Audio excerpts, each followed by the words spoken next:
Before we move on to discussing the concept of blade skill development, I want to thank the channel sponsors for their support.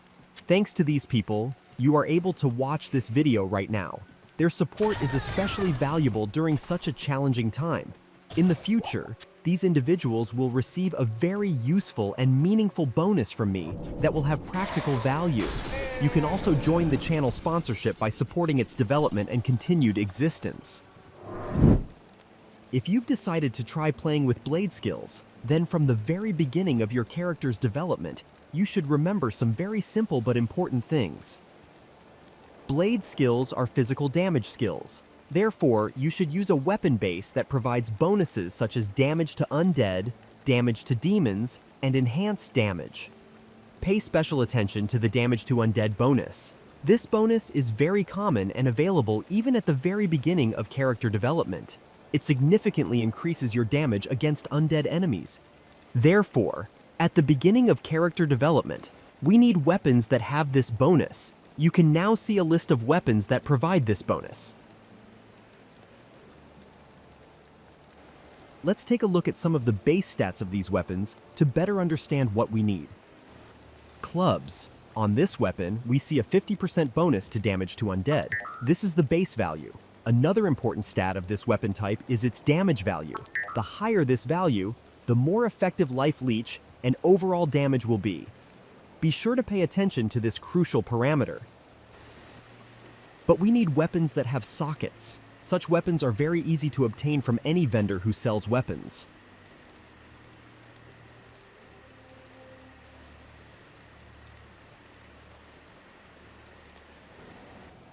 Blade Sentinel and Blade Fury do not affect weapon durability. Therefore, you can use ethereal weapons without self-repair properties. However, Blade Shield does affect weapon durability. You need to keep this in mind if your ethereal weapon doesn't have self-repair properties. You should socket either an Eld Rune or a Diamond. If Blade Fury and Blade Sentinel are at level 20, a single Eld Rune can add nearly 1,000 damage to undead enemies, just so you understand how crucial it is to socket either an Eld Rune or a Diamond. Right now, you're looking at a truly deadly weapon against undead. On Nightmare difficulty, thanks to a proper understanding of blade skill mechanics, we can eliminate undead with a single touch of Blade Fury or Blade Sentinel. In other words, at an early stage of character development, we've created an undead killer. But after conducting extensive testing, I found the perfect weapon that matches the requirements of our concept. Yes, it's the crossbow edge. You might say it's a very unusual choice, and I agree with you, but it's the only weapon that doubles our damage against both undead and demons. This makes it an excellent weapon for the early development of a blade assassin. It's the only weapon that gives you the highest possible damage to both undead and demons at the same time. The only thing that might be better than edge is harmony, but harmony requires the runes Sol and Co. If you happen to have those runes to spare, then you can give harmony a try. The main advantage of harmony is that, in addition to physical damage, it also provides elemental damage. It's a very interesting option for experimentation, but whether or not you choose to use harmony is entirely up to you. But this type of weapon has a drawback: poor defense. With such a weapon, our character becomes more vulnerable. To maintain high damage output, I suggest compensating for this vulnerability by using the Fade skill and adopting a tactical, cautious gameplay style with constant maneuvering. This will help preserve strong damage while minimizing the risks to our assassin. Following this Blade Assassin development concept, I began Season 10. It turned out to be a very interesting and valuable experience. Wearing very simple equipment, I maneuvered between enemy groups, dealing significant damage. By using this Blade Assassin concept, I managed to create a hell version of the build with just basic gear. As a result, farming Pindle skin became extremely easy and efficient. You can check out this version of the build by becoming a channel sponsor and supporting its growth and continued existence. I don't recommend ignoring crafted items. Create them whenever possible. They're much better than having nothing. Among crafted gear, there are some important pieces for any character that relies on physical damage. It's highly recommended to craft a blood helm and blood gloves.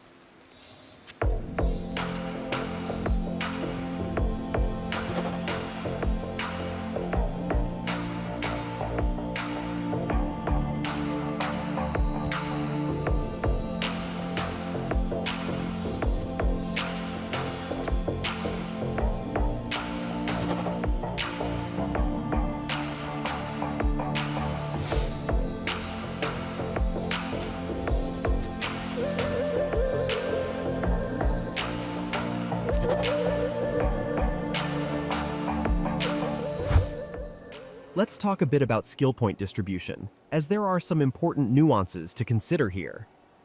Skill distribution is very simple and straightforward. However, I recommend putting the maximum number of points into Blade Sentinel as soon as it becomes available.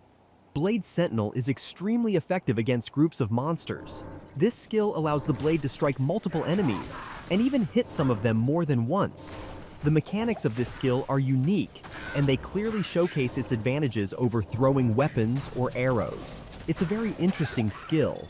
Its mechanics could be expanded and diversified significantly. Unfortunately, Blizzard is no longer supporting the further development of the game's mechanics. So for now, we don't have any updated or improved skill mechanics. We will be using Blade Fury against single targets from the maximum possible distance, because there's one very unpleasant nuance when using this skill. The attack animation of Blade Fury doesn't cancel immediately, and in a critical moment when you need to quickly maneuver, you might run into this frustrating situation. Blizzard really should fix this issue.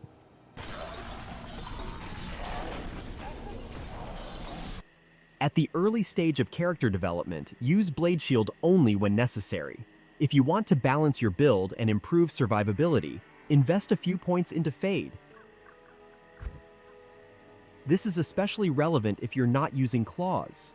If you do use claws, then the skill combination will be a bit different. At the beginning of character development, I prefer higher damage over survivability, so I don't use claws. Claws become more relevant at the elite level, especially when combined with Dragon Claw. We might explore that build in future videos, or it might be content exclusive to channel sponsors.